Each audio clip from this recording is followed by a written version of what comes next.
Amen, peuple de Dieu. Amen, la grande famille de Christ. Bien. Nous disons premièrement, nous souhaitons à notre moteil responsable national chargé du pastoral la bienvenue dans la maison. Depuis 6 mois, il était en déplacement après qu'ils ont effectué un voyage avec Moteil Jean-Claude Manfumbi qui a mis le Gabon à l'honneur pour l'année 2023 qui vient de s'achever, après 5 ans de non-célébration de la Sainte Seine, et le Gabon était à l'honneur par le biais de notre Moteil Jean-Claude qui a prêché ce jour une prédication qui jusqu'à présent ne cesse de susciter ou d'apporter la valeur du Gabon sur le plan international ou encore sur le plan mondial. Parce que cette église étant une confession religieuse qui aujourd'hui réunit plus de 56 États au travers le monde,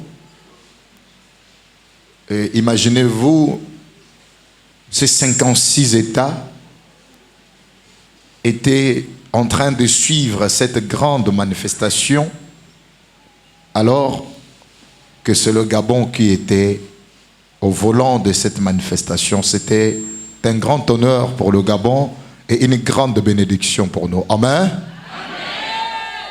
Alors depuis qu'ils sont partis, Moteil, c'est maintenant qu'il rentre, comme il a si bien dit, pour des raisons de santé, il fallait qu'il puisse bien suivre cela et bien sûr avoir un petit repos. Amen. C'est écrit dans la Bible, pour l'amour de Sion, je ne me tairai, pour l'amour de Jérusalem, je n'aurai point de... Voilà, jusqu'à ce que le salut paraisse comme l'aurore. Lorsque vous ne trouvez pas encore vos solutions, les solutions à vos problèmes que vous nous amenez, nous, les serviteurs de Dieu, le repos n'a pas lieu d'être. Imaginez-vous que je dois réclamer le repos, la nuit, j'éteins le téléphone et que vous aviez un cas. Lorsque vous aviez un cas d'urgence la nuit et que vous ne parvenez pas à avoir le serviteur au téléphone, vous savez ce que ça fait, non? Vous voyez comment vous paniquez, surtout quand vous ne parvenez pas à avoir les serviteurs de Dieu. Tout de suite, vous voyez la mort. Parce que comment ça fait-il que je n'arrive pas à avoir le serviteur de Dieu? C'est que c'est la mort. Alors nous sommes là pour répondre à vos besoins. Hormis ce travail, il n'y a pas un autre travail que le prophète nous a montré. Le repos, c'est quand il n'y a plus de travail. Voilà. Et voilà pourquoi il nous a directement enseigné lui-même.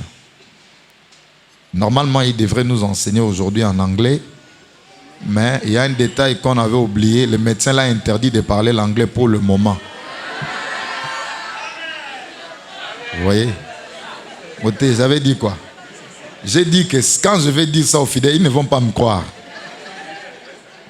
Le médecin l'a dit que pour le moment, il est en repos de la langue anglaise. Donc, 6 mois encore. Patientez, au bout de 6 mois, vous allez entendre ça ici. Et d'une part, ça m'a sauvé parce que je me disais comment j'allais suivre la prédication aujourd'hui en anglais. Vous voyez? Voilà. Et je me disais seulement, s'il tentait de prêcher en anglais aujourd'hui, j'allais exhorter enfant. Comme ça, lui aussi n'allait pas comprendre ce que j'allais dire. Mais oui, d'accord. Ce qu'on allait faire aujourd'hui, c'était ça. Mais, vous voyez, la langue fin. à sauver quelqu'un la nuit. L'arrangement amiable. Quand on vous dit apprends le fan, vous ne voulez pas. Que Dieu vous bénisse et qu'il vous protège. La prédication d'aujourd'hui n'est pas une nouvelle prédication pour nous. Mais par contre, la version, elle est nouvelle parce que une prédication contient au moins 7 versions. Chaque jour, on peut revenir sur le même chapitre, mais avec une version différente que la précédente. N'est-ce pas? Voilà. C'est-à-dire que l'Esprit de Dieu dans cette église ne nous a pas donné de limites. Le prophète qu'on aime, Paul Dominique, a suffisamment enseigné. Il nous a suffisamment formés pour ça. Il y a un papa un jour qui me dira, Moss, moi je suis journaliste, je suis écrivain, mais je vous respecte beaucoup. J'ai dit, mais comment ça? Il dit, vous tenez pendant 1 heure sans un support et vous êtes dans le sujet est cohérent. Ça, nous-mêmes, quand on tient des discours, on doit avoir le support à côté. Même si c'est toi-même qui as écrit les discours. Mais tu dois quand même avoir ce support à côté. N'est-ce pas? Ça, c'est des choses que la chair ne peut pas comprendre. C'est spirituel. Amen? C'est totalement spirituel. Il y a un autre qui est venu me dire, il a observé comment on travaillait. Il me dit, Moss, mais je me pose la question, vous avez quel type d'énergie? Comment quelqu'un peut... Vous pouviez rester dans un endroit, travailler pendant, comme le mardi, on a travaillé jusqu'à 18h. Après le culte, maintenant, on commence la réception jusqu'à 18h. On dit, mais ça, c'est quel type d'énergie? Papa, ne cherchez pas à comprendre la provenance de cette énergie. Ce n'est pas l'énergie de ce monde. C'est l'énergie spirituelle que Dieu donne pour que nous puissions résister. Amen. Et imaginez-vous le prophète Condé, si vous arrivez chez lui, vous voyez cet effectif-là, c'est petit, les gens que le prophète reçoit par jour. Il y a 4 fils qui partent peut-être d'ici jusqu'à là-bas, vers Petit Paris. Et il y a des gens qui arrivent à 6h ou à 5h, mais jusqu'à 14h, il n'est pas encore reçu. Et tout le jour, c'est comme ça. Tout le jour pour le prophète, c'est comme ça. Depuis 1980 jusqu'à aujourd'hui, il est dans ses services. Et quand on vous donne son âge, vous n'allez peut-être pas y croire. Si ce n'est pas Dieu qui est en lui, qui prend possession de son corps et qui renforce les cellules de ce membre, et de façon à ce que l'énergie ne puisse pas diminuer et que cela puisse toujours aller de l'avant. Et c'est pourquoi aujourd'hui le prophète nous dit, je vous ai formé pour que vous prophétisez. Et votre frère prophétise sur la nation, sur le monde. Votre frère donne maintenant les oracles au travers le monde. Des événements grandioses qui viendront ou qui se feront ou qui vont se manifester dans le monde. Il doit parler de ça préalablement. Vous avez vu, il est sorti, il a annoncé 11 pluies ravageuses, dont la première pluie, telle que le prophète avait décrite, deuil national. Il a prophétisé sur la Covid. Voici, en 2021, il a été décoré à Hollywood comme le meilleur et le grand prophète de toute l'Afrique. Il est dans cette cérémonie, c'est le seul prophète, le seul homme de Dieu qui a été décoré à Hollywood en 2021. C'était lui, le prophète de l'année. La prophétie telle que donnée concrètement, ça a été fait. Beaucoup ici ont été reçus par le prophète. Ils attendaient à ce que le prophète leur dise beaucoup de choses. Mais c'est ce que les serviteurs vous disent tous les jours.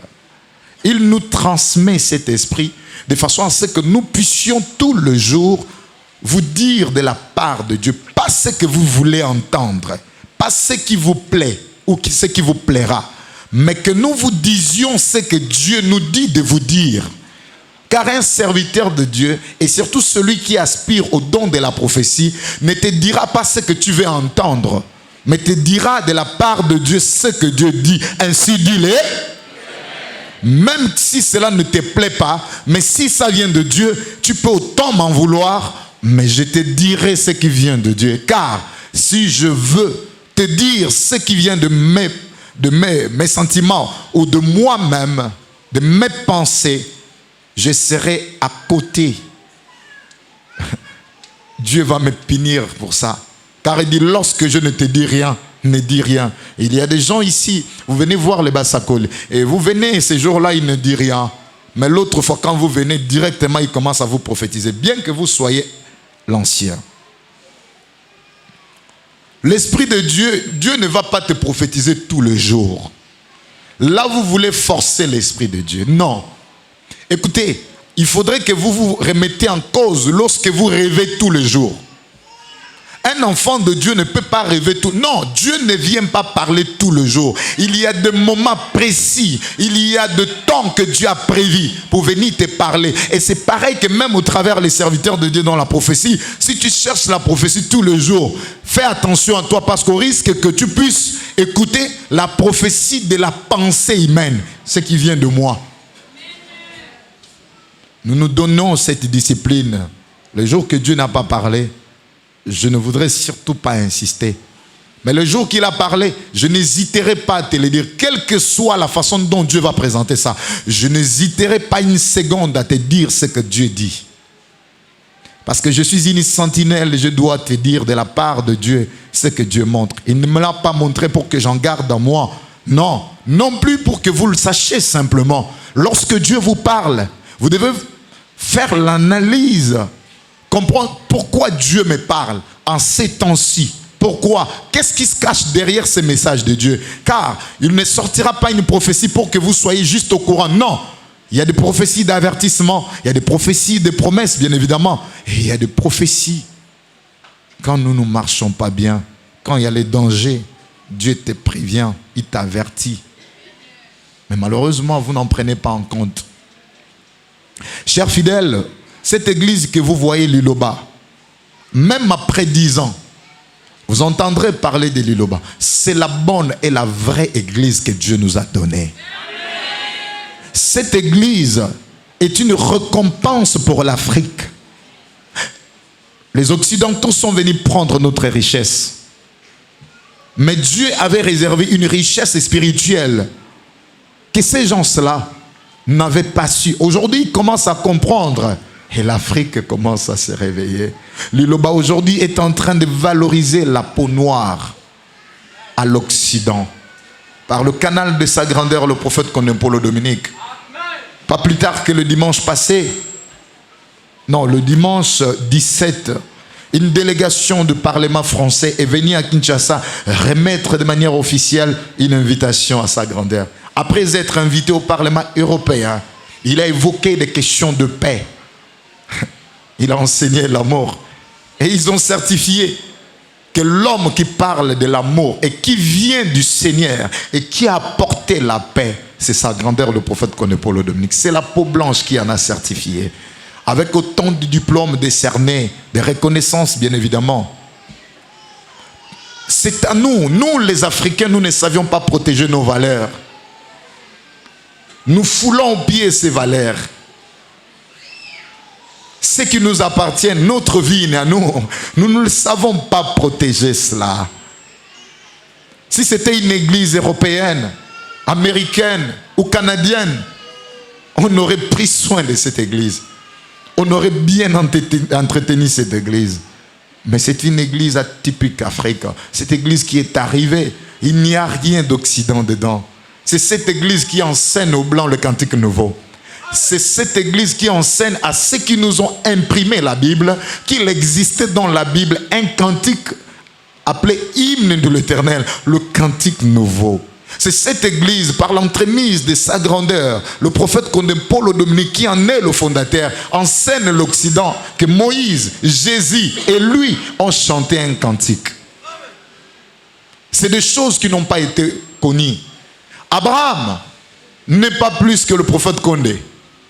Abraham, il y a des choses qui lui ont été privées, dont le prophète Condé. Dieu lui a gracié d'avoir ça.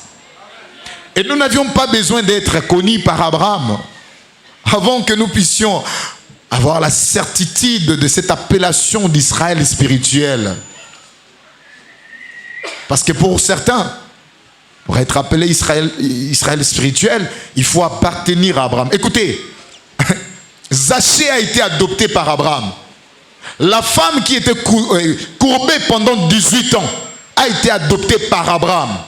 Comment Mose? Oui, lorsque Zachée se présenta devant Christ en disant, Maître, je donne la moitié de mes biens aux pauvres. Et si je fais du tort à quelqu'un de quelque chose, je lui rends au quadruple. Jésus dit, maintenant, le salut est entré dans cette maison. Car celui-ci est aussi un fils d'Abraham.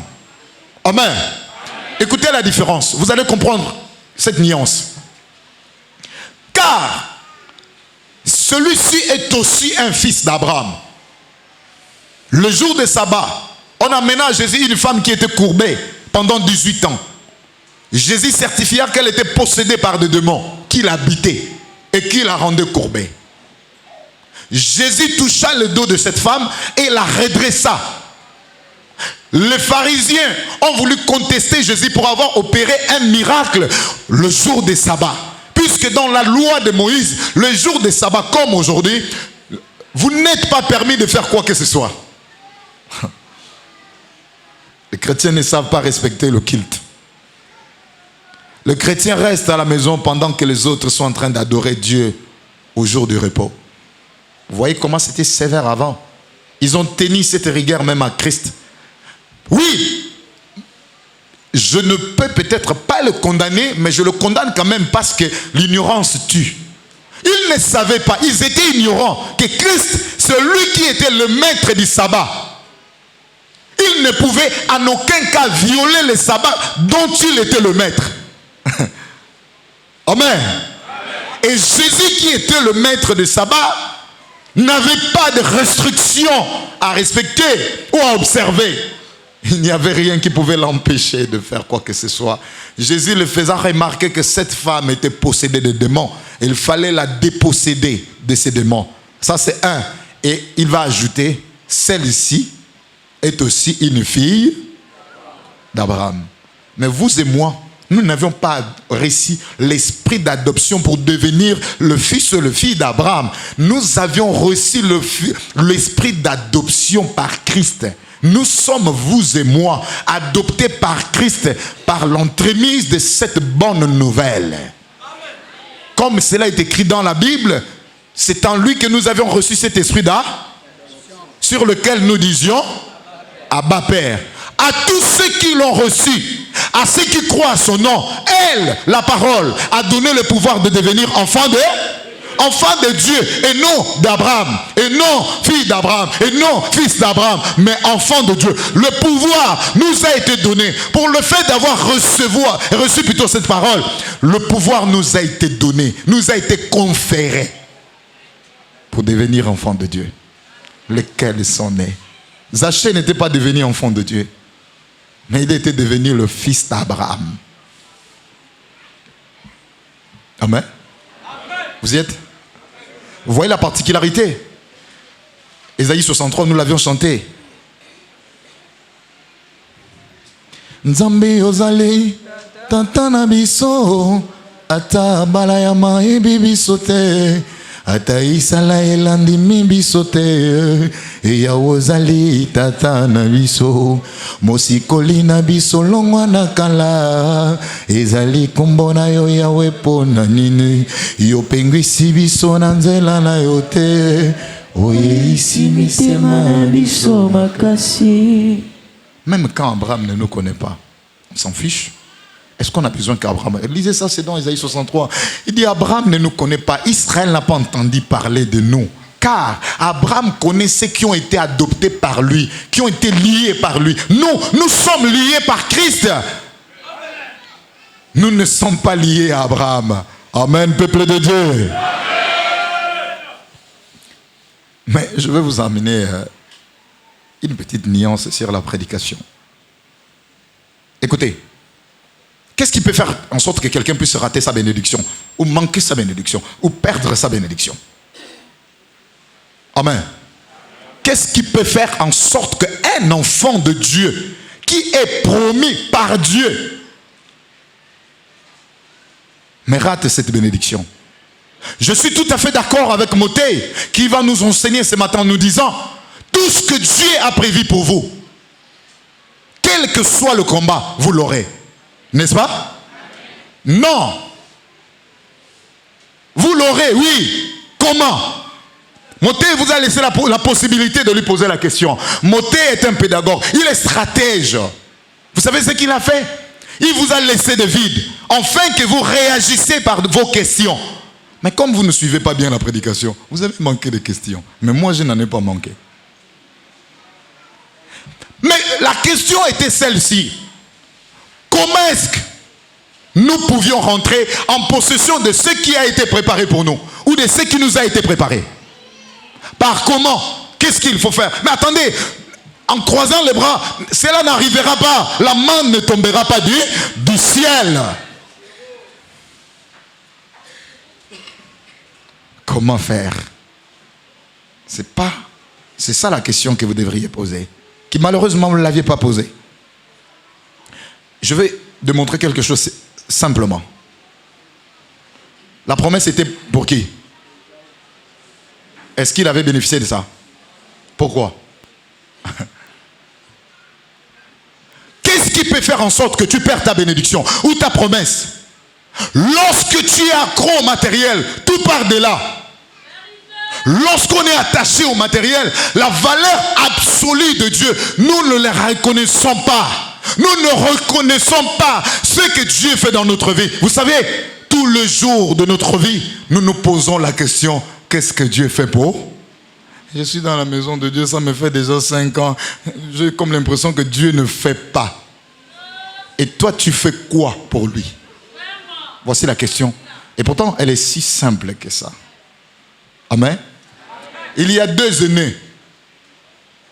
Un qui a perdu sa bénédiction, l'autre en a conservé jusqu'à la fin. Quels sont ces aînés? Qui peut me donner le nom de ces aînés? Qui un a perdu sa bénédiction et l'autre a conservé sa bénédiction. Et ici, je vous signale préalablement que il y a une alliance de Dieu avec le premier-né. Vous regarderez dans la Bible, le premier-né, c'est toujours le fruit le plus important aux yeux de l'Éternel. Car Dieu jette un regard assez particulier aux aînés. Amen. En titre d'exemple, pour faire céder Pharaon, qu'est-ce qu'il avait fait? Pourquoi il n'a pas tué le cadet? Pourquoi il a seulement choisi le premier-né? Il a tué tout le premier-né d'Égypte. Et à l'époque, pour donner une bonne offrande à Dieu, on choisissait toujours le premier-né. Voilà pourquoi on parlait de prémisse. Dans le prémisse, la dîme aussi est le prémisse.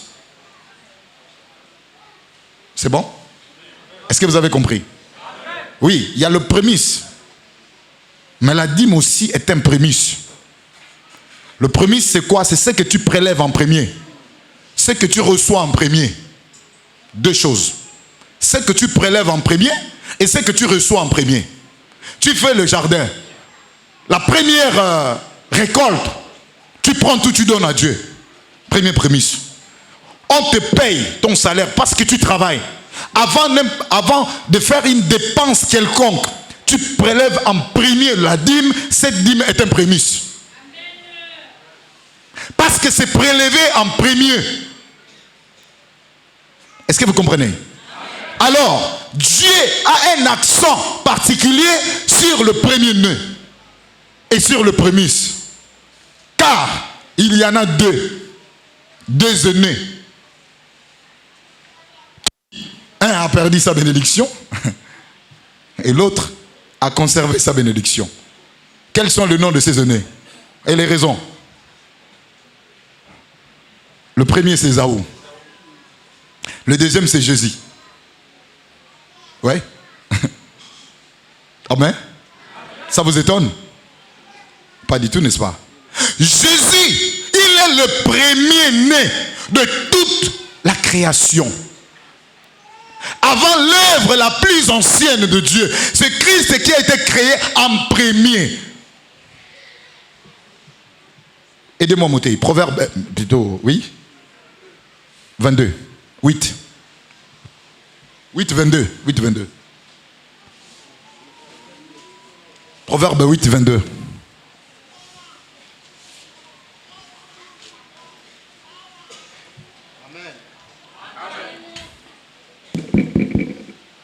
Proverbe chapitre 8, verset 22. L'Éternel m'a acquise au commencement de ses voies, avant ses œuvres les plus anciennes. J'ai été établi depuis l'éternité. Avant les œuvres les plus anciennes, j'ai été établi depuis l'éternité. Depuis l'éternité. De le commencement avant l'origine de la terre. Oui. Je fis enfanter quand il n'y avait point d'abîme, point de sources chargées d'eau, avant que les montagnes soient fermées, avant que les collines existent, je fis enfanter. Il n'avait encore fait ni la terre, ni les campagnes, ni les premiers atomes de la poussière du monde. Merci. On peut même s'arrêter là, c'est déjà clair. N'est-ce pas? L'Éternel Dieu m'a créé la première de ses œuvres, avant l'œuvre la plus ancienne. Il a même, si vous suivez le passage bien, la lecture, il a même dit, lorsque Dieu faisait la disposition de toutes choses, lui il était là, il voyait tout. C'est pourquoi il est l'un des représentations ou l'un des représentations de Dieu. Nous l'avions dit ici là le vendredi. Dans le trône de Dieu, ce n'est pas Dieu qui est assis, mais c'est sa représentation. Car Dieu est dans l'invisible de l'invisible. Il vit à l'éternité. C'est Christ qui est assis sur le trône. Le dimanche passé, nous avions parlé du soleil levant. Le soleil levant. Puisque Christ, seul, qui a assisté à la création de toutes choses. Monstre, qu'est-ce que tu racontes? Non, écoutez, il y a un exemple ici, aussi simple que ça, mais dont l'unique qui avait fait ça, c'était Jésus. Lorsque l'homme a été créé, avant la création de la femme, Dieu donna un profond sommeil à l'homme et qui s'endorma pour ne pas voir comment il créait la femme. Mais Jésus a vu comment nous avions été créés. C'est pourquoi il a la facilité de nous réparer. C'est pourquoi c'est par lui que passe le don de la guerre. Car il est le réparateur de brèches, celui qui a les pièces de rechange de ton corps. Mais en titre d'exemple, un aveugle se présentant devant lui. Jésus, regardant que les yeux de cet homme étaient complètement gaspillés, pour redonner la vie à cet homme, il fallait recréer ses yeux. Or, il était là lorsque le Père créait les yeux. Vous savez ce qu'il fait? Le Père avait utilisé l'eau avec la terre. Il a fait l'argile. Avec la poussière, il fait l'argile. Il crée les yeux. Jésus va utiliser sa salive. Il cracha au sol. Il forme l'argile. Et il frotte sur les yeux de cet homme en lui demandant, va te laver assis? Parce qu'il était le jour de ta création. Il a les pièces de rechange de ta vie. Seul qui peut te donner la guérison, même à des maladies dites incurables. C'est que les hommes ne pourront pas voir. Amen. Pourquoi l'homme, mais Dieu, est-ce que ce n'était pas l'injustice? Pourquoi? Non, Jésus-Christ, non, Christ est la représentation de Dieu. Dieu l'avait créé de manière à ce qu'il soit représenté par lui. Sur le plan physique et comme sur le plan spirituel. N'est-ce pas? Ah oui? Lorsque Moïse était établi Dieu, Moïse ayant le soif, ou la soif de vouloir voir Dieu, et Dieu l'a montré sur son trône quoi? Ça représente, c'était qui? Jésus. Christ. Bon, Christ bien sûr. Est-ce que vous comprenez? Nombre nous dit, Moïse a vu une représentation de Dieu. Or, la représentation là était assis sur le trône de Dieu. Il est écrit dans la Bible, le trône de Dieu est invisible. Car Dieu était, nul ne peut voir Dieu et vivre. À chaque fois qu'il veut se présenter dans ta vie, il prend une forme quelconque. Et la forme là, vous savez comment on va l'appeler? L'ange. L'ange, c'est qui? Même vous, papa, vous pouviez être appelé ange. Lorsque Dieu vous confie sa mission, les anges sont des envoyés. Lorsque Dieu vous envoie en mission, vous pouviez porter cette identité de l'ange. C'est pourquoi c'est écrit dans la Bible, ne savez-vous pas que les saints jugeront les envoyés, les messagers qui ont mal accompli la parole de Dieu et qui ont mal également compris cette parole, ceux qui sont saints les jugeront. C'est clair? Et maman, vous comprenez jusque-là? C'est ça. Il y en a deux, Ésaü et Christ. Je vais donner la différence et la raison. La raison que Ésaü avait perdu sa bénédiction, c'est parce que Ésaü a décliné le titre ou son droit d'aînesse. À cause de quoi? Matériel. Écoutez, il va trouver son frère en train de manger du potage. Il sortait de la forêt, beaucoup fatigué, câblé de faim. Et il trouva son frère en train de manger et lui n'avait rien eu. Il va dire à son frère, mon frère, je t'ai pris, donne-moi un peu du potage. Il dit non, hein, quand tu amènes tes gibiers, tu ne me donnes pas. Hein. Aujourd'hui, moi, je fais pour moi, laissez-moi manger. Il dit, je t'ai pris, mon frère, ne me laisse pas mourir de faim, donne-moi. Il dit, en une condition. Si tu veux que je te donne cela, vends-moi ton. Écoutez, la réflexion de quelqu'un qui n'avait pas une vision. À quoi me sert le droit de... Je vais mourir de faim à cause du droit. Vous voyez, attention à ce que vous dites. Hein? Attention à ce que vous dites. Attention de comment vous girez devant Dieu. Vous croyez que cela s'arrête ici? Non, hein? Dieu en prend en compte. Hein? Ces paroles a exprimé un manque de volonté et de connaître l'importance du droit d'aînesse. Le petit était malin. Il ne voulait pas prendre ça gratuitement. Il dit, vends-moi ton droit d'aînesse. Et qu'est-ce qu'Ésaü avait dit? Jette-le. Le petit dit non, ça ne me suffit pas. Gire-le pour que Dieu puisse sceller ça. Il dit, je le jure. Oh, en le jurant, le droit d'aînesse est parti. Et à l'instant, on le donnant, on l'enlevant le nom d'Ésaü. Vous savez comment on l'avait appelé? Édom. Édom qui signifie matérialiste. À cause du matériel, il a perdu le droit d'aînesse. Or, la bénédiction d'Isaac, c'était une bénédiction qui était préparée pour l'aîné, selon la coutume. Mais, puisque l'aîné avait déjà décliné son droit d'aînesse, n'avait plus le droit d'avoir cette bénédiction.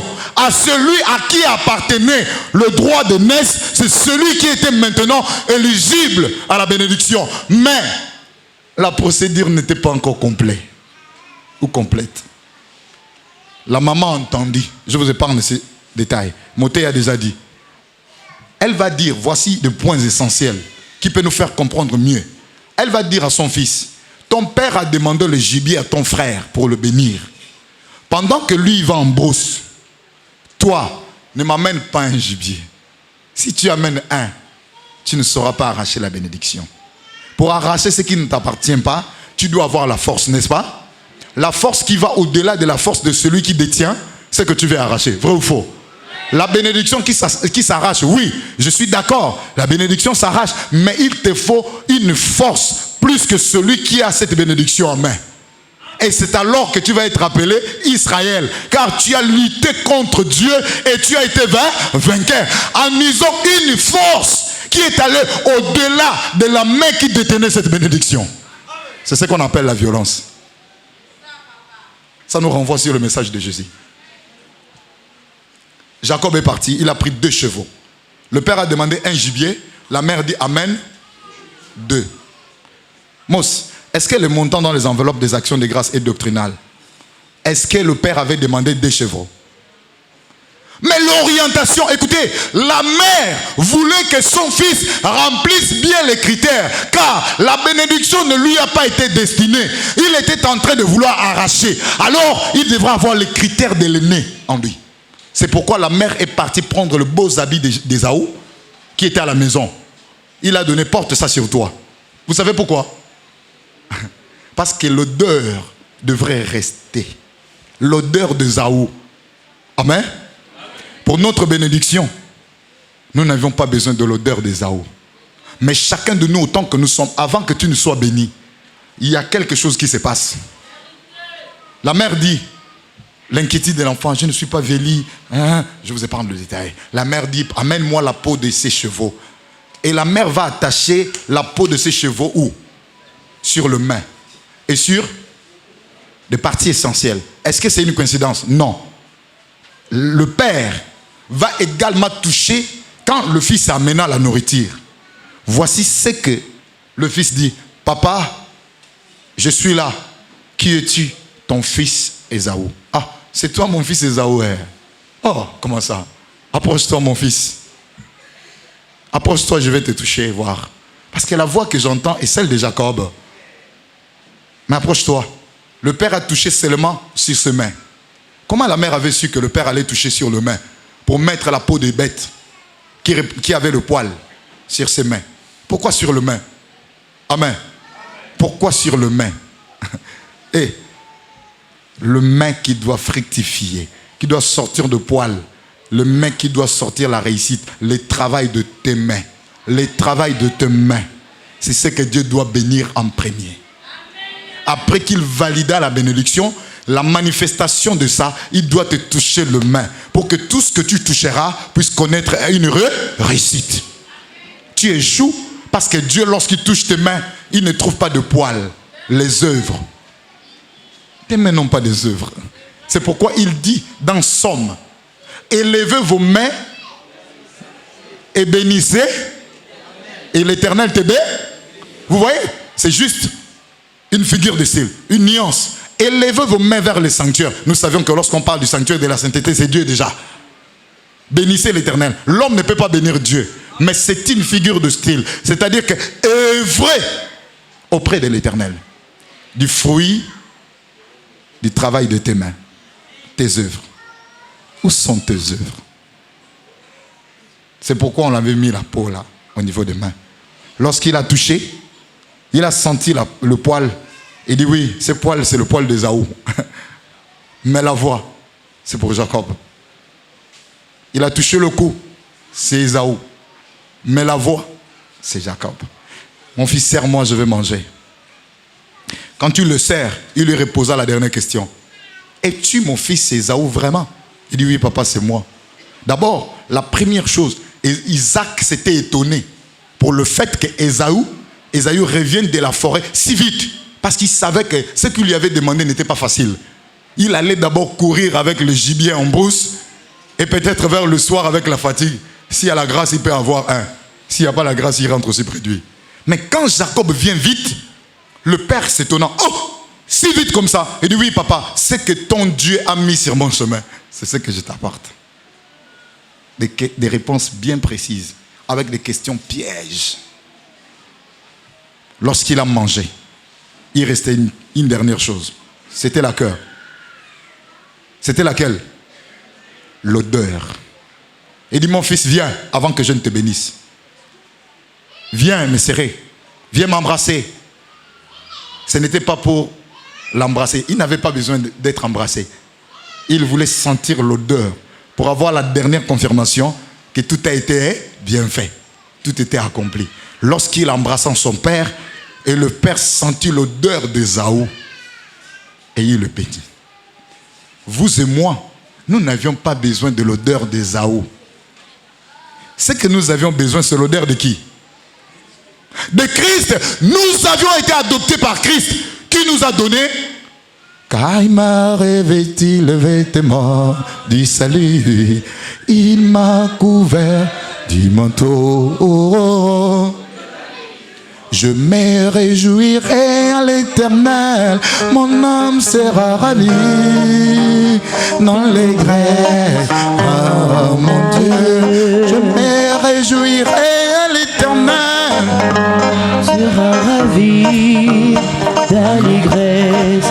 Oh mon Dieu, il m'a revêtu le vêtement du salut, il m'a couvert du manteau de la délivrance. Il m'a revêtu le vêtement du salut, il m'a couvert du manteau de la délivrance. Vous avez compris?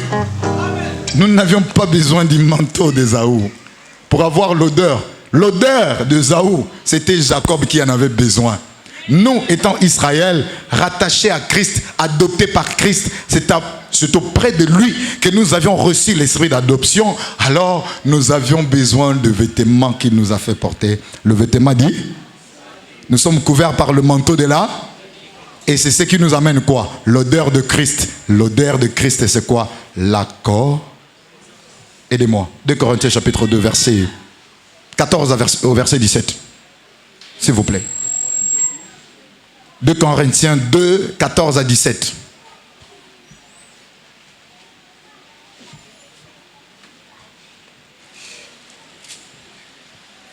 Deux Corinthiens chapitre 2, 14 à 17. Grâce soit rendue à Dieu. Grâce soit rendue à Dieu. Qui nous fait toujours triompher en Christ et qui répand par nous en tout lieu l'odeur de sa connaissance.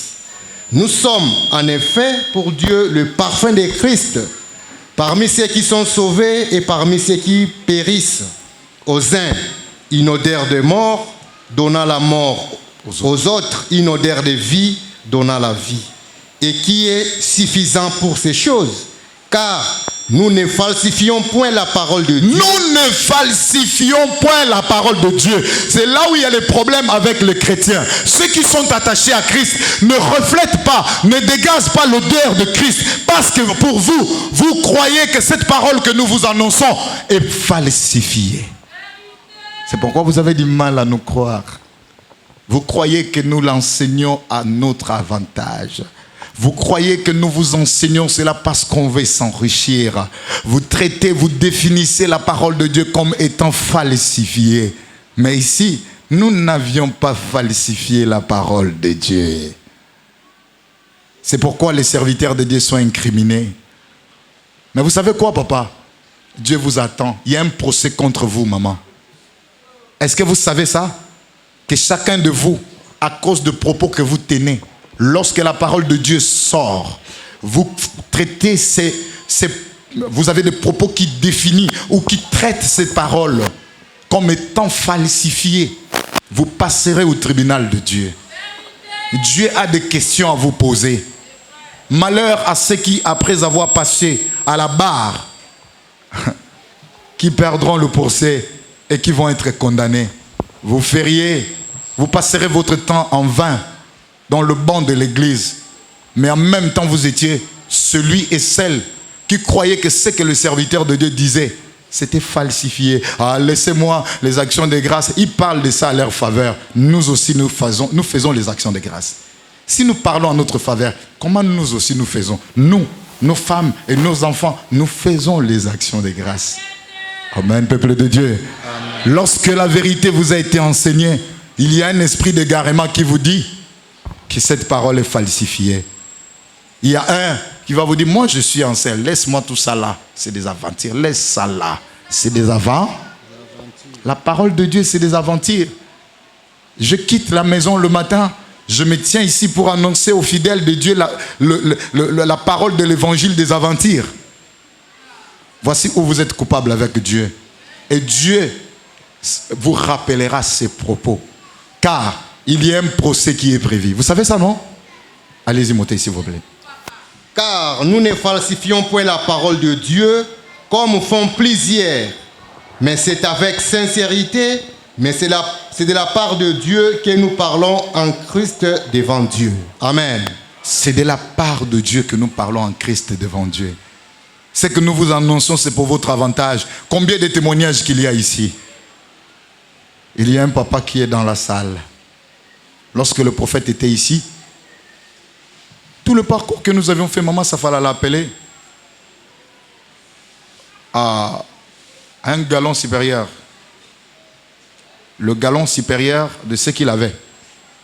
Il n'a cessé de rappeler à maman Safala, maman, ces galons, je n'en ai pas. J'ai tel galon. Le prophète l'a dit, arrête. Ne dis plus jamais ça. Ce que maman dit là, quand on va revenir, c'est ce que tu auras. Le papa voulait, je dis seulement amen. On était dans la même voiture. J'ai dit, dis seulement Amen. Elle dit Amen, papa. Or, c'était le souci majeur. C'était le souci majeur de notre papa. Ça fait 8 bonnes années. Ça ne venait pas. Le prophète l'a appelé. Maman Safala qui a commencé à l'appeler. Maman l'a dit, tel. Il dit, maman, je ne le suis pas. Je suis tel. Il dit, tel. Moi, je ne vais pas t'appeler ce que tu es. Je t'appelle pour ce que tu vas voir, ce que Dieu me montre. Le papa voulait discuter. Le prophète dit, arrête. Accepte comme ça. Le prophète riait. Hein? Il présentait un sourire qu'il a toujours présenté. Un sourire d'assurance. Quand il te dit quelque chose d'un futur proche, quand vous voyez ces sourires-là, et pour nous qui connaissons le fonctionnement de ces grands hommes, lorsqu'on voit ces sourires-là, on se réjouit parce qu'on sait que c'est un futur proche. Ça fait à peine combien de mois. Et les jours-là, le papa m'a appelé. Oh papa, le nom que maman m'a appelé là, je le suis devenu. Le soir, j'ai appelé papa. Papa, ce que vous avez dit, c'est ce qui est arrivé. Voici ce que vous aviez dit. Avec ces sourires rassurants. C'est arrivé aujourd'hui. Et la parole de Dieu dans cette église n'est pas falsifiée. Mais par contre, le problème qui mine nos églises, vous savez c'est quoi? Le problème qui mine nos églises, les fidèles, vous êtes ceux-là qui contredisent la parole qui sort ici et qui qualifient cette parole. Et surtout quand il s'agit de l'argent, pour vous, c'est falsifié. N'est-ce pas? Attendez. Dieu se plaint de vos propos. Malachie 1. À partir du verset 11. Malachie chapitre 1, à partir du verset 11. Écoutez la déclaration de Dieu. Écoutez le plainte de Dieu. Dieu se plaint. Malachie 1er, verset 11. Car depuis le lever du soleil jusqu'à son couchant, mon nom est gras parmi les nations. Et en tout lieu, on brûle de l'encens à l'honneur de mon nom et l'on présente des offrandes pures. Car grand est mon nom parmi les nations, dit l'Éternel des armées. Mais vous les profanez en disant, la table de l'Éternel est essuyée. Et ce qu'elle rapporte est un aliment méprisable. Pause motée. Vous profanez le nom de Dieu en disant, la table de l'Éternel est essuyée. Vous savez ce que ça veut dire? Voici la table de l'Éternel. Ce qui se dit ici, vous dites que c'est faux. Ça vient de ces hommes. Ah, laissez-moi les aventuriers là. Laissez-moi ce qu'ils disent là n'est pas vrai. Laissez-moi ça, le prophète ne connaît même pas ça. Ici, c'est la table de l'Éternel. Vous qualifiez que cette table est essuyée parce que vous considérez que le message qui sort ici est falsifié. Oui, parce qu'il y a quelqu'un, lui n'était pas venu prier. Sa mission, c'était de te détourner de la voie de ta bénédiction. C'est lui qui va t'amener des conversations, des discours qui amènent le garement en toi. Tu sais, hein, j'ai vu Moutaïr aussi en train de prendre la bière. Justement parce qu'il vient pour détruire ton cœur. Et si vous fouillez, le pauvre ne prend pas la bière. Mais ils utilisent cette logique ou cette procédure, je ne sais comment appeler ça, qui dit qu'il veut noyer son chien, l'acquise de rage. Vous aviez été sensible à ce genre de choses et ça refroidit la foi et la charité de plusieurs personnes à l'église. Beaucoup ont quitté l'église à cause de fausses informations, à cause des rapporteurs, ceux qui estiment qu'ils connaissent mieux la doctrine que les serviteurs de Dieu et ce qui se dit ici au Strad est falsifié. Chers fidèles, c'est nous qui vous enseignons la doctrine. Dieu n'est pas un Dieu de désordre où il va laisser les serviteurs de Dieu pour vous donner la connaissance de la doctrine. Non, c'est nous qui vous enseignons la doctrine. C'est nous qui vous avions appris le cantique nouveau. Et qu'est-ce que vous voulez dire? La parole de Dieu est falsifiée ici. Ce qui se dit ici, il y a des gens qui boudent ça. Où vous êtes assis. Voilà comment vous profanez le nom de Dieu. Amen. On peut continuer, Moté. Je veux que tous les fidèles suivent cela. On va s'arrêter là. Après ici, on a une deuxième référence. L'exhortation finit là. Mais je veux que tout le monde ouvre grandement les oreilles et le cœur pour pour mettre ces messages. C'est ce qui est à l'origine du blocage de beaucoup ici. Vous êtes en train de prier tout le jour. Vous criez à Dieu, mais il n'y a pas de changement. Ce n'est pas parce que l'église est mauvaise. Ce n'est pas parce qu'il n'y a pas la puissance de Dieu à l'église. Mais c'est justement parce que vous êtes attaché au matériel et vous profanez la table de Dieu. Vous profanez le nom de Dieu. Parce que vous voyez les hommes comme vous, les jeunes, vous le remettez en cause. Vous avez comme l'impression qu'ils parlent d'eux-mêmes. Ils parlent de leur part. Ils parlent à leur faveur. Oh, c'est la parole de Dieu. La parole de l'évangile. Vous profanez le nom de Dieu. On avance, Moté. Verset 12. Mais vous les profanez en disant, la table de l'Éternel est souillée, et ce qu'elle rapporte est un aliment méprisable. Vous dites qu'elle fatigue. Vous dites quelle fatigue. Retenez ce mot. Ça, c'est votre slogan de tous les jours. Une petite quête, fatigue. Ah, on est fatigué de communier. Vous le dites ou pas? Est-ce que vous savez que Dieu n'aime pas ça? Cette parole-là, c'est ce qui va vous entraîner au tribunal de Dieu. Vous le savez? Mosque, qu'est-ce que tu es en train de raconter? Oui. Il y a un procès. Ah, on est fatigué de communiquer d'argent à l'église. Mais si on ne donne pas le communiqué d'argent, il n'y a pas de subvention. Comment on peut construire l'église? Comment on peut payer l'église? Comment on peut faire ceci? Comment on peut faire cela? Pour que chacun prie en paix. Voilà, la climatisation est gaspillée. Nous avions dit qui va acheter le split pour l'église. Jusqu'à là.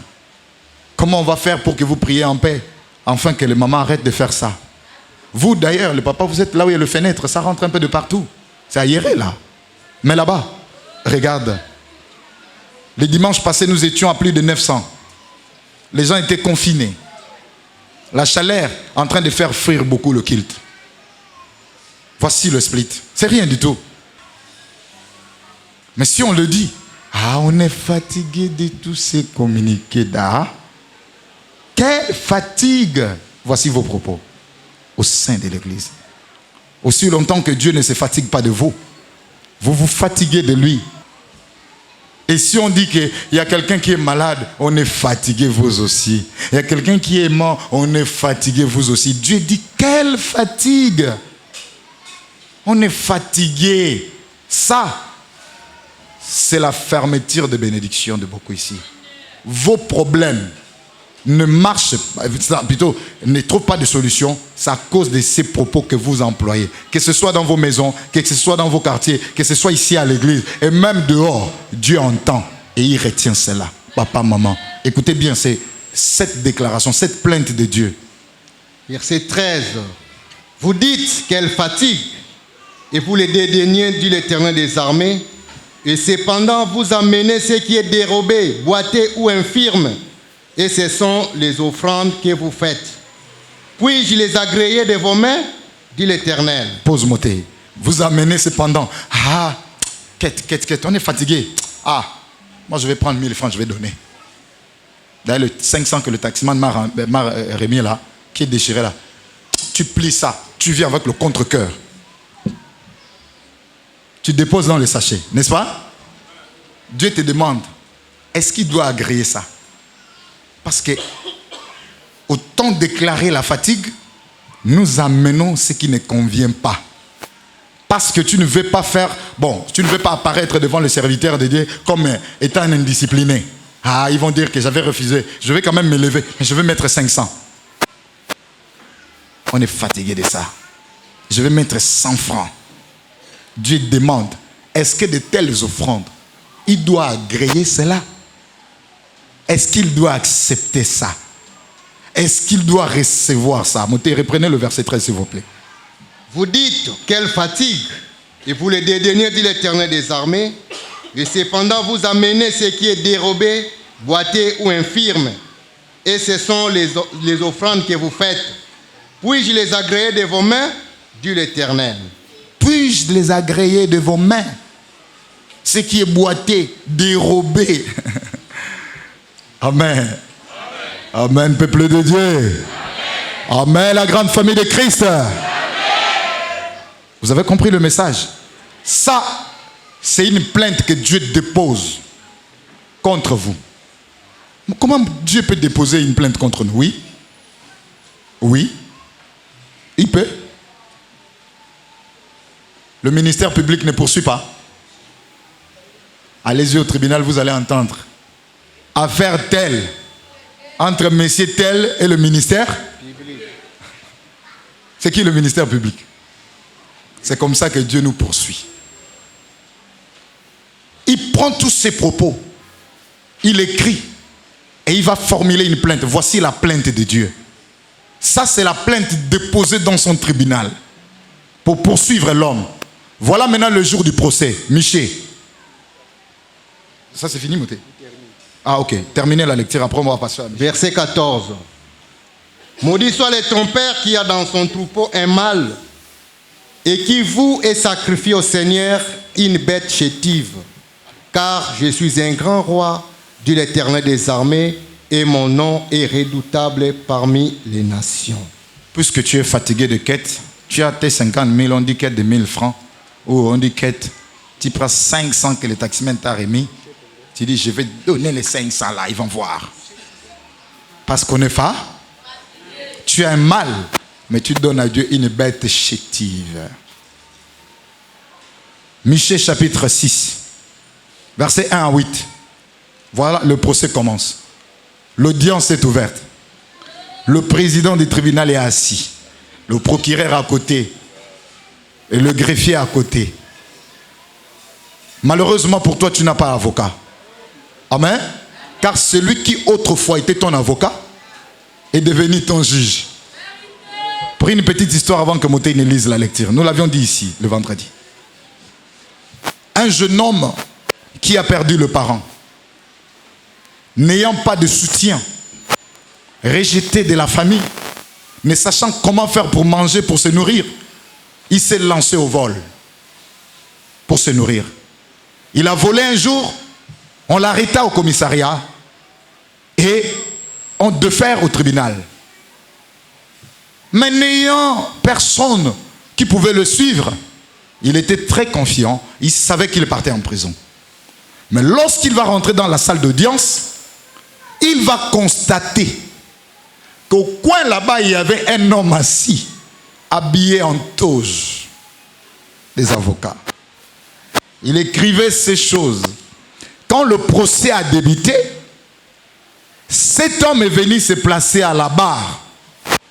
Il a pris défense de ce jeune homme, sans s'enquérir de la situation, sans avoir le dossier de ce jeune homme à sa possession, sans demander au jeune homme ce qui s'est réellement passé. Mais il a utilisé son expérience d'avocat pour défendre ce jeune homme.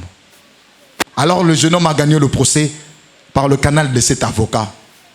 Et il va se rapprocher de cet avocat pour savoir d'où venais-tu, qui étais-tu et pourquoi est-ce que, quelle est la source de sa motivation, pourquoi il est venu l'aider.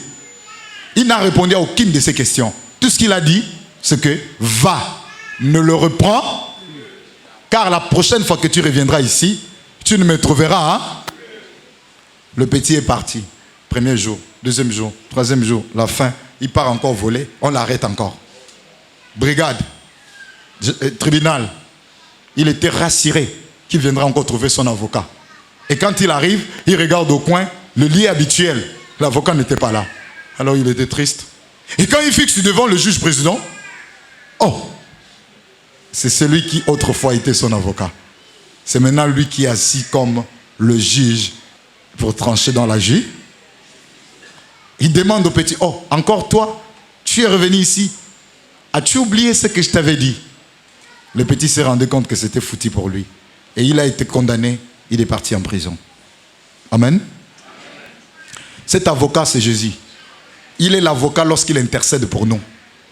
Après l'intercession, il n'est plus avocat. Il devient juge lorsqu'il est assis sur le trône de Dieu pour nous juger. Matthieu 25, 32, vous descendez. Il est là-dedans. Alors, voici le procès qui s'ouvre. L'audience est ouverte.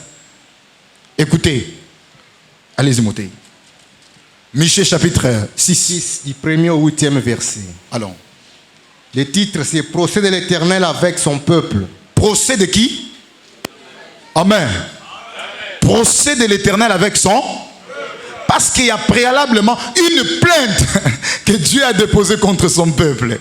Maman, Dieu a déposé une plainte contre toi. Sache que tu seras convoqué dans un procès avec Dieu, au tribunal de Dieu. Hier, c'est lui qui a intercédé pour vous, pour nous, auprès du Père. Aujourd'hui, c'est maintenant lui le juge. Hier, nous avions été graciés. Et il nous a demandé de ne plus reprendre. Nous sommes partis, nous avions repris les mêmes choses. Et lorsqu'on revient, il est maintenant le juge. Comment faire? Le procès commence. Procès de l'Éternel avec son peuple. Le verset 1. Écoutez donc ce que dit l'Éternel. Lève-toi, plaide devant les montagnes, et que les collines entendent ta voix. Écoutez, montagnes, le procès de l'Éternel. Lève-toi, plaide devant le mont. montagnes. Lorsqu'on parle de montagne au pluriel, il y a la montagne simplement qui symbolise l'église, mais quand on parle de la montagne de la maison de Dieu, ça symbolise celui qui est élevé en dignité, comme le prophète Paul Dominique. Il est la montagne de la maison de Dieu qui est le Loba. Le montagne dont on parle là, il s'agit de dignitaires.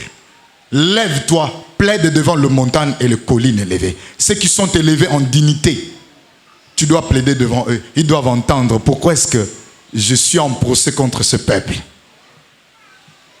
Écoutez, montagne, le procès de l'Éternel, et vous, solides fondements de la terre, car l'Éternel a un procès avec son peuple. L'Éternel a un procès avec son peuple. Il veut plaider avec Israël. Mon peuple, que t'ai-je fait? En quoi t'ai-je fatigué? Réponds-moi. Pose Montey. 2 questions. Mon peuple, que t'ai-je? En quoi t'ai-je? Fatigué. Vous voyez que ce qui a été écrit sur la plainte est revenu, n'est-ce pas? Fatigué. Quelle fatigue! Ah, maman, papa, tu te fatigues du Créateur. C'est lui qui détient ton souffle de vie. À cause de quoi? Tu es venu au kit matinal, tu es venu à la louange, tu dis que c'est fatigue. Regardez, de 9h jusqu'à là, vous êtes déjà fatigué. Mais dans le bar, vous n'êtes pas fatigué. Quelle fatigue. Ah, lui, il aime trop parler. Nous, on est on est fatigué de Dieu. On est fatigué d'entendre la bonne parole de l'évangile. Ah. Et Dieu te pose la question, que t'ai-je fait? Pour que tu te mettes dans ces états, pour que tu sois contre moi, qu'est-ce que je t'ai fait, mon peuple? Je te fatigue en quoi? Je te réveille chaque matin. Je te donne le souffle de vie. Je te protège contre les attaques nocturnes. Tu montes sur des taxis qui n'ont pas de yeux. Il y en a beaucoup, vous voyez, ça a été renversé là-bas. Et il a cogné là-bas, autant de morts. Et les gens ont voyagé, il y a eu ceci, il y a eu cela. Dieu te protège du 1er au 1er janvier. Il ne s'est pas fatigué. Regardez un certain nombre de choses que tu demandes à Dieu tous les jours. Seigneur, pardonne-moi. Seigneur, donne-moi. Seigneur, fais-moi. Seigneur, protège-moi. Il ne s'est jamais fatigué. Mais pour combien de temps à l'église vous êtes fatigué? Pour combien de quêtes dont vous êtes fatigué? Pourquoi vous avez fait à Dieu que vous êtes fatigué? C'est lui qui vous donne tout ça. Alors quand il commence à bloquer, la sécheresse rentre, le blocage intervient. Seigneur, ne fais pas, serviteur, priez pour moi. Hein? Vraiment, si vous priez pour moi, je vais. Là, vous commencez à faire des promesses à Dieu. Pourquoi attendre que Dieu puisse bloquer d'abord? Oh, si nous servons continuellement Dieu, sans bouder, sans murmurer, nous serons prospérés. Nous serons prospères. On va évoluer. Il y aura des opportunités qui vont se présenter sur vous. Amen, peuple de Dieu. Amen. Dieu te demande en quoi il te fatigue. On peut continuer, Moté. Verset 4. Car je t'ai fait monter du pays d'Égypte, je t'ai délivré de la maison de la servitude, et j'ai envoyé devant toi Moïse, Aaron et Marie. Mon peuple, rappelle-toi ce que projetait Balak, roi de Moab, et ce que lui répondit Balaam, fils de Béor, de Sittim à Gilgal, afin que tu reconnaisses les bienfaits de l'Éternel. Pose Moté. Il te rappelle ce qu'il fait pour toi. Il t'a sorti de l'Égypte. L'Égypte veut dire captivité. Dans votre famille, chaque année, les gens mouraient. Mais depuis que tu es là, Dieu t'a protégé. Il a stoppé la mort dans ta famille. Vous êtes sortis de la malédiction de la famille.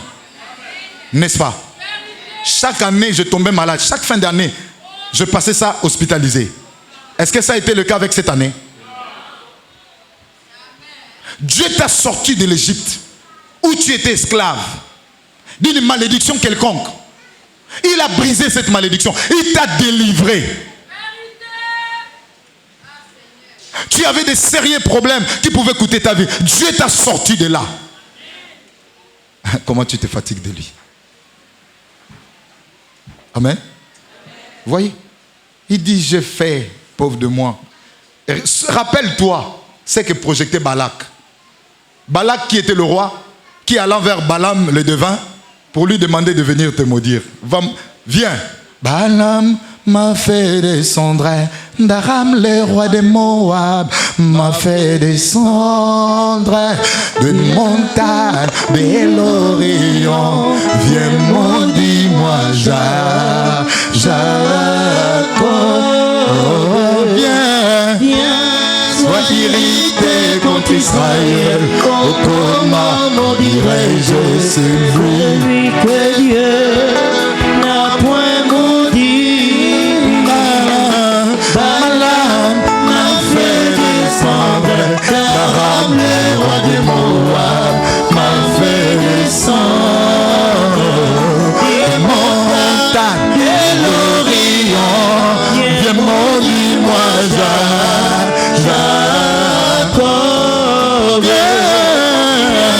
Sois irrité contre Israël. Oh, comment maudirais-je Celui que Dieu n'a point maudit? Oh, Comment serais-je irrité quand l'Éternel n'est point irrité? Oh, comment serais-je irrité quand l'Éternel n'est point irrité? Balak m'a fait descendre d'Aram, le roi de Moab m'a fait descendre. Il dit, viens, maudis-moi, Jacob. Viens, sois irrité contre Jacob, contre Israël. Irrité contre Israël. Maudit Jacob. Il dit, comment maudirais-je celui que Dieu n'a point? Maudit. Comment serais-je irrité quand l'Éternel n'est point? Irrité. Que Dieu vous bénisse. Dieu te demande, rappelle-toi, lorsqu'il y a eu un complot dans la famille, que c'est toi qu'on devrait exécuter. Une maladie qui sort de nulle part t'avait attaqué. Un problème qui sort de nulle part t'est arrivé.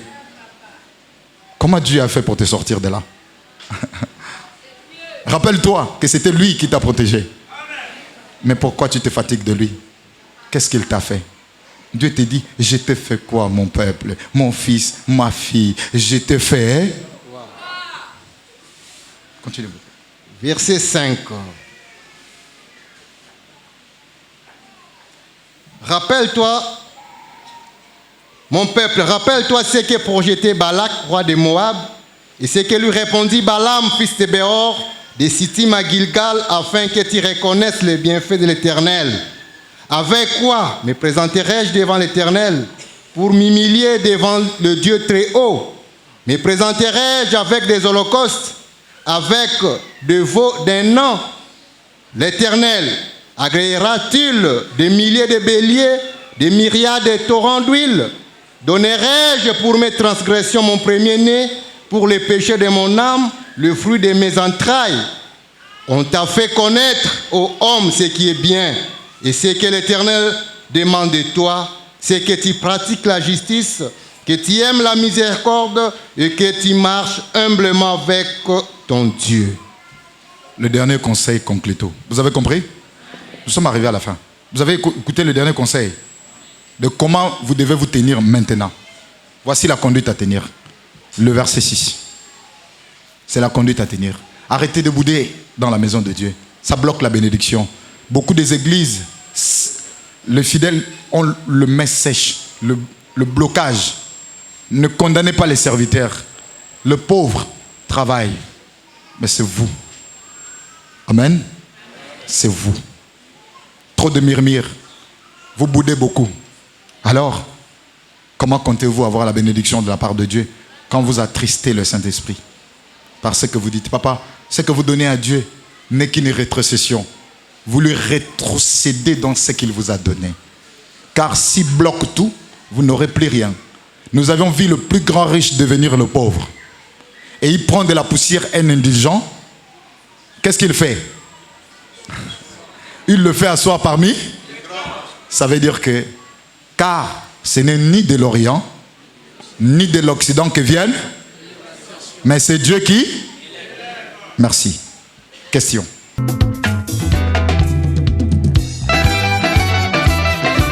Romains 6, verset 7.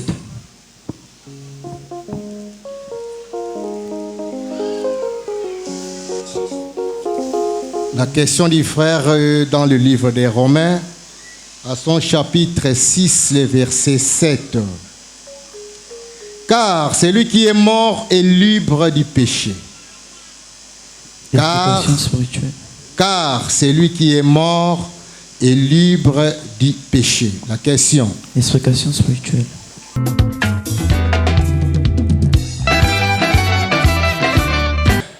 Nous commettons le péché tous les jours.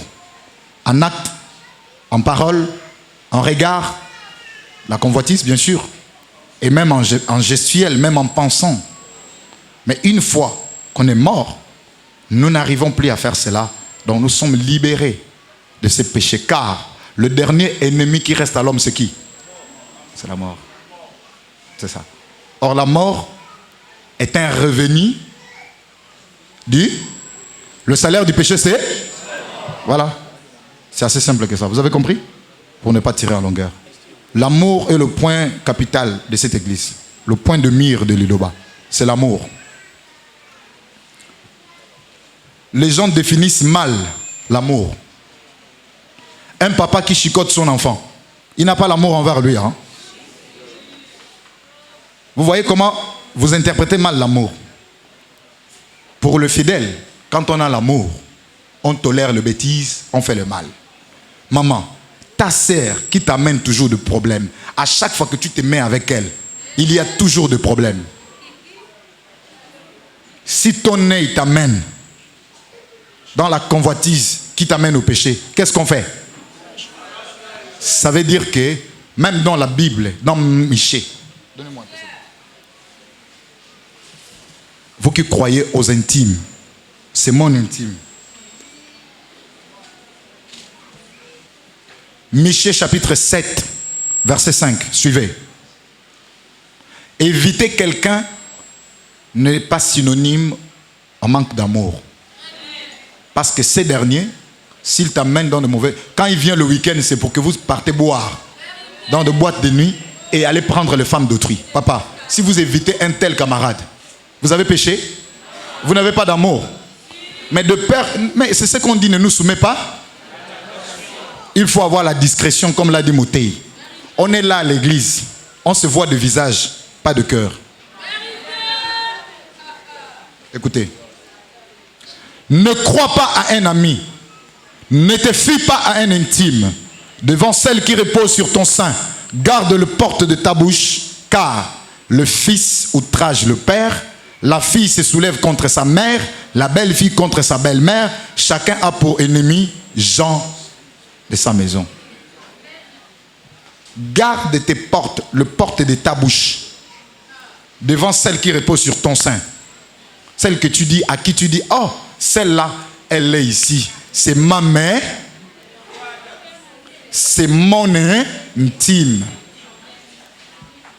Laisse-moi ça. Ça, ce n'est pas synonyme à l'amour ou au manque d'amour. L'amour propre, c'est soucier à la vie ou au salut des autres. Le véritable amour. Celui qui vous aime va faire de son mieux pour vous épargner du danger. Va faire de son mieux. Oui, l'amour n'est pas seulement de donner à manger, de donner l'argent. Non, ça c'est l'amour des pharisiens. Je peux te donner à manger sans que je puisse te mettre dans mon cœur. Derrière, après que tu manges, tu pars là, je reste à te critiquer. L'amour, la charité ne s'invente point. Elle ne fait rien de malhonnête. Elle ne s'enorgueillisse point. La charité, elle est patiente. Elle ne soupçonne point le mal. L'amour, c'est ça. Nous avions chanté ça ici, non? Dans le Seigneur Jésus-Christ, il y a l'amour, le pardon, la tempérance, la bénédiction et la fidélité, la paix, la douceur. Car le royaume des cieux n'est pas fait pour le boire et le manger, mais la justice, la réconciliation, la bonté, la patience, l'humilité, c'est la joie. Car le royaume des cieux n'est pas fait pour boire et manger. Car le royaume des cieux n'est pas fait pour le boire et le manger, mais la justice, la réconciliation, la maison, la patience, la bonté, la patience. Allez-y lire l'amour, le 15 branches de la charité. Dieu a mis l'amour sur tes mains et sur tes pieds. Qu'est-ce que ça voudrait dire? Ta conduite doit être une conduite de quelqu'un qui a l'amour. Tes gestuels, tes mains doivent avoir le gestuel d'amour. Et non.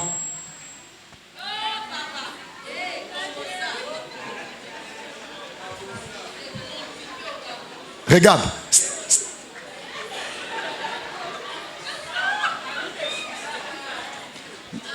Mais ça, c'est vous. Voilà l'autre. Hein? Elle ne veut pas qu'on la voie. Oh! Et puis tu dis que c'est l'amour. Il y a l'amour, il y a l'amour, il y a l'amour, l'amour, il y a l'amour, il y a l'amour.